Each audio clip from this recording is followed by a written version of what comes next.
As she begins to clear it, the garden itself flaunts its decimation.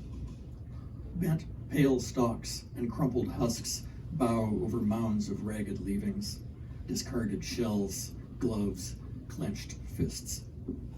And the wisteria, that fragile traveler, how did it come to be implicated in the sickly branches of the rose on its last leggy journey?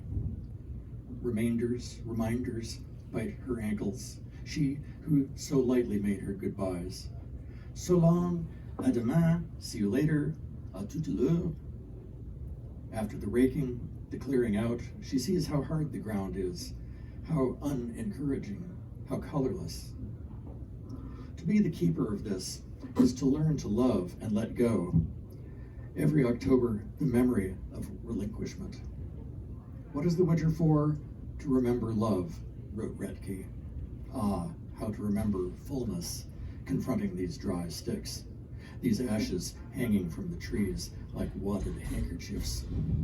She'll strew some bulbs, just as dry, and bury them in earth and mulch and pat them down, putting them to bed for the winter. It's a toss-up for her and them, which ones the dark and silence will bring to light.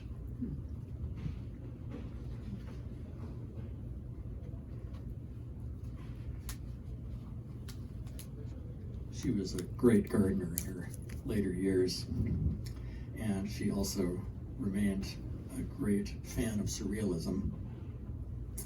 And these are two poems grouped together under the title Two for Magritte, taken from two of his paintings. The Red Model. Are we shoes or feet? We've been trying to remember what we were before we came here and how far we have come. Pebbles puncture our souls, which have thinned and are leaching into the ground.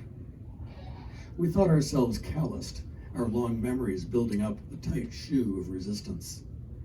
Once there were many of us, an army of shoes, leather molding itself around bumps, corns, knuckly toes, lacing high over ankles thick as houses. Did the soles drop off, tattered with blind trudging, the recalcitrance of border guards, mountainous defiance? Customs officials drove us off as if we were rodents. Some, in sympathy with their brother feet, gradually became more pliant, mellowing into sentience. In this graveled and fenced enclosure, shoes and feet are one hide, brown and misshapen. We feel the gravel grind through our flesh, forging red footprints, a seductive spore. The Song of the Violet. We have come from a stony place to a place, we have come from a stony place to a new place of stone. As promised, these are the first stones. God made them. He made them to lie upon, to lie under. The book I carry is made of stone. I cannot put it down. Even if I could turn the pages, the words would be stone. Nor can we take off our hats or coats. We shift the furniture stone by stone, but it is always the same familiar stone. Any who were children have disappeared behind the stone walls of the city, the stone doors.